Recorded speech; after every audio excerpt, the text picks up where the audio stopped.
کا آج دوسرا جمعہ ہے۔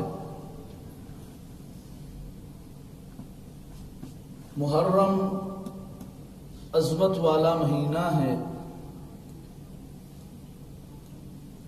اس کے معنی ہی بلندی والے، عظمت والے بنتے ہیں، لیکن ہم نے اس مہینے کو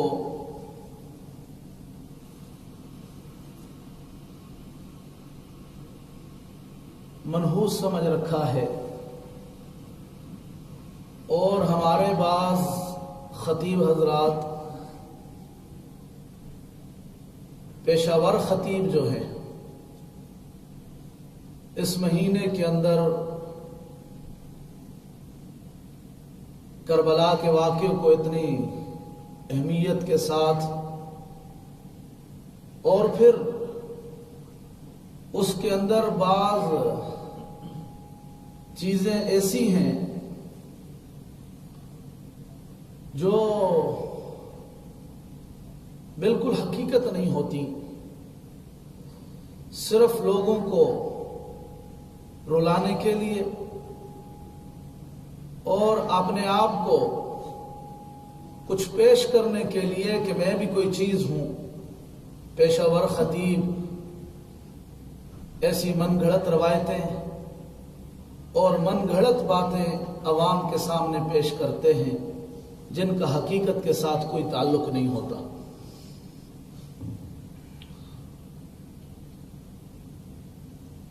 تو محرم الحرام کے اندر کئی ایسی بدعات بھی ہوتی ہیں۔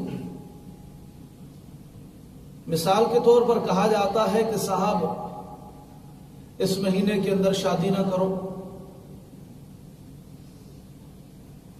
محرم کے مہینے میں کوئی خوشی آپ نہ کریں۔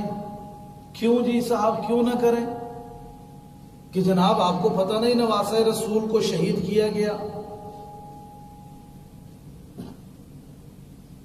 حقیقت یہ ہے میرے محترم سامعین، میں ہمیشہ آپ حضرات کے سامنے یہ کہا کرتا ہوں، کیا اسلام کی تاریخ میں صرف ایک ہی شہید ہے؟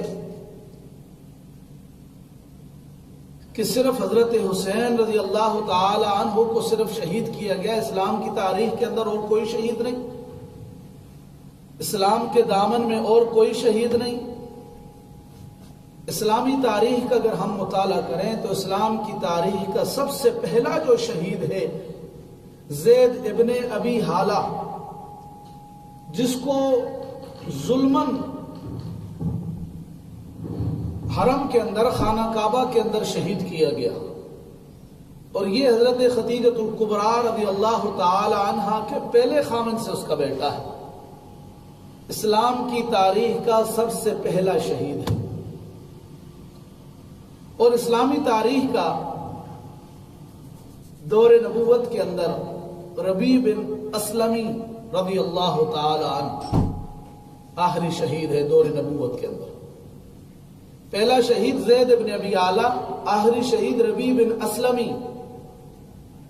اسلامی تاریخ کے اندر سب سے پہلی شہید عورت حضرت سمیہ رضی اللہ تعالی عنہا ہے، اور دور نبوت کے اندر آخری شہیدہ جو ہے، آخری شہید عورت جو ہے وہ حضرت عاتقہ ہے۔ اور دور نبوت کے اندر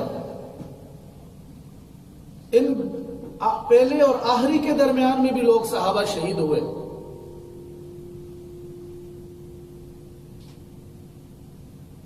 اور پھر آپ صلی اللہ علیہ وسلم کے اس دنیا سے پردہ فرمانے کے بعد خلافت صدیقی، فاروقی اور خلافت عثمانی اور خلافت علی، یہ خلفائے راشدین جو ہیں، ان کے ادوار میں بھی تقریباً علماء نے لکھا ہے کہ 50,000 لوگ شہید ہوئے۔ 250 کے قریب دور نبوت کے اندر شہید ہوئے، اور 50,000 کے لگ بھگ خلفائے راشدین کے ادوار میں صحابہ کرام شہید ہوئے. پھر اس کے بعد بھی یہ سلسلہ چلتا رہا اور آج تک چل رہا ہے. آپ صلی اللہ علیہ وسلم نے ارشاد فرمایا کہ بہترین کلام جو ہے وہ اللہ کا قرآن ہے. بہترین ملت جو ہے وہ سیدنا ابراہیم خلیل اللہ علیہ السلام کی ملت ہے. بہترین طور اور طریقہ جو ہے وہ محمد الرسول اللہ صلی اللہ علیہ وسلم کا طریقہ ہے. اور بہترین کام وہ ہے جو عزیمت کے ساتھ کیا جائے. بدترین کام وہ ہے جو نئے نئے طریقے کے ساتھ ایجاد کیا جائے. اور بہترین موت جو ہے وہ شہید کی موت ہے، یعنی شہداء کی موت ہے کہ شہداء کو شہید کیا جاتا ہے اور انہیں قتل کیا جاتا ہے. بہترین موت ہے. اسی لیے میرے اور آپ کے محبوب نبی نے یہ دعا مانگی، واللہ لوددت ان اقتل فی سبیل اللہ. اے اللہ، میں تیرے راستے میں قتل کر دیا جاؤں،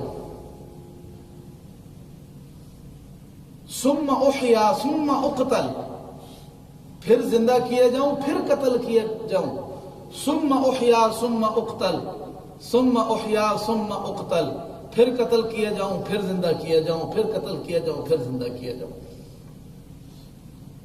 قرآن کریم کی جو آیت میں نے آپ حضرات کے سامنے تلاوت کی ہے، اولئک الذین انعم اللہ علیہم من النبیین والصدیقین والشہداء.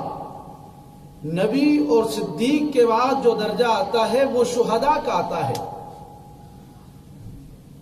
تو میں عرض کر رہا تھا کہ محرم الحرام یہ تو عظمت والا مہینہ ہے، یہ بلندیوں والا اور رفتوں والا مہینہ ہے.